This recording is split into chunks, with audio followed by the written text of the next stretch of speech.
नमस्ते हजुरहरू सबैजनालाई करिश्मास किचन टेल्समा हजुरहरूलाई स्वागत छ। यो भिडियोलाई हेरिदिनुहोस् होला, लाइक कमेन्ट सेयर सब्सक्राइब अनि बेल आइकन दबाउन नबिर्सिनुहोस् होला for more videos. Let's start the video. आज चाहिँ हामीहरू भेज मोमो बनाउन गइरहेको छौँ, त्यो पनि प्यानमा।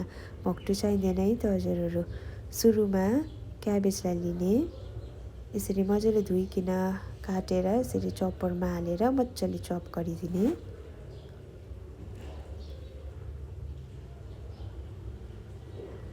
चप भइसकेपछि एउटा ठुलो बाउलमा ट्रान्सफर गरिदिने, अहिले मिक्स गर्न सजिलो होस् भनेर। त्यस्तै गरी प्याजलाई अनियनलाई पनि चप गर्ने अनि यसलाई पनि सेम बाउलमा ट्रान्सफर गरिदिने। अब रहेको छ पालो जिन्जरको, अदुवाको, यसलाई पनि मजाले ताछेर ग्रेट गरेर हालिदिने। यतिखेर चाहिँ मैले MGSO4लाई चाहिँ स्किप गरेको छु, अजिनामोटोलाई चाहिँ। चिज यसलाई पनि ग्रेट गरेर चप गरेर हाल्न सक्नुहुन्छ। पालो रहेको छ बटरको, हजुरहरूले यसलाई मेल्ट गरेर पनि हाल्न सक्नुहुन्छ।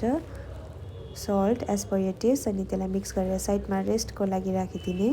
त्यो बेलासम्म हामीहरू यहाँ डोलाई रेडी गर्नेछौँ। मैदालाई लिएको छु मैले चाहिँ, हजुरहरूले चाहिँ रिप्लेस गर्न सक्नुहुन्छ आटाले पनि। अलिअलि पानी हाल्दै मजाले डोलाई रेडी गर्ने, एकदमै कडा पनि होइन एकदमै गिल्लो पनि होइन, ठिक्कको पारेर।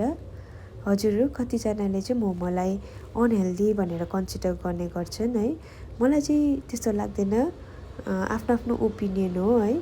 मलाई चाहिँ लाग्छ हेल्दी नै हो, जस्तै रोटी सब्जी जस्तो नै लाग्छ, किनभने म आफै प्रिपेयर गर्छु अनि मलाई केमा कम्फोर्टेबल हुन्छ त्यो अनुसार म हाल्ने गर्छु, स्टफिङ्स रेडी गर्ने गर्छु। र तैपनि आफ्नो आफ्नो विचार हो है। अनि स्टफिङ्सलाई हालेर यसरी आफूले जानेको अनुसार कुन चाहिँ सेप दिने, कस्तोमा सुविधा हुन्छ त्यसरी यो मोमोलाई सेप दिने, आफ्नो मोमोलाई आकार दिने है। अनि यो मोमो चाहिँ लाम्चे मोमो चाहिँ यस्तो भइसकेको छ। त्यस्तै गरी सबै मोमोलाई बनाएर रेडी गर्ने।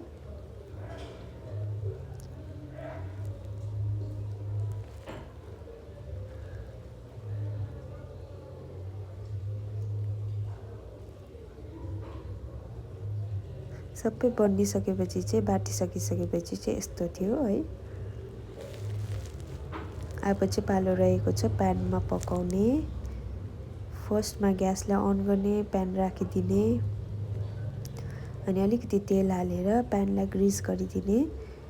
यो मोमो चाहिँ तलबाट फ्राइड हुन्छ, माथिबाट स्टिम हुन्छ नि त, त्यही लागि।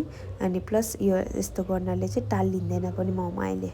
अनि मोमोलाई हालिदिने, राखिदिने।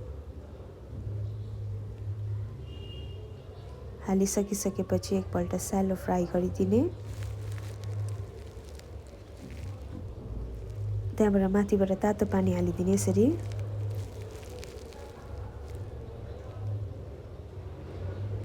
मोमो चाहिँ 1/3 जति चाहिँ पानीमा डुबेको हुनुपर्छ यसरी। अनि यसलाई चाहिँ छोपेर मजाले पकाइदिने।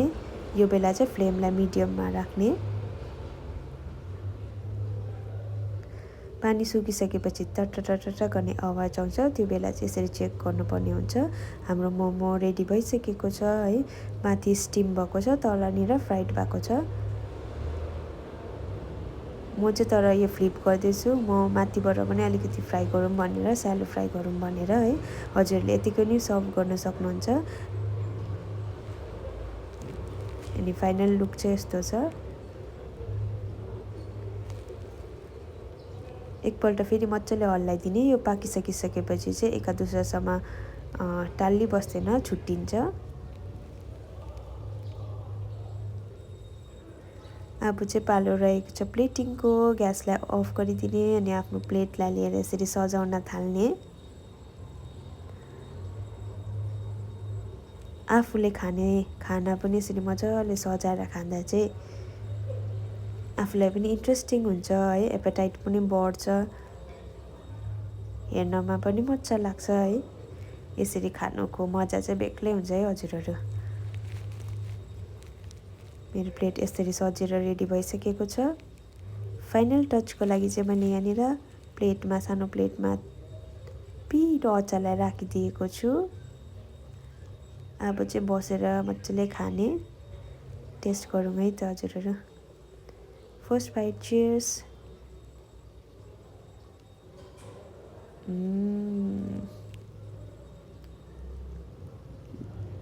दामी दामी नै भएको थियो है हजुरहरू।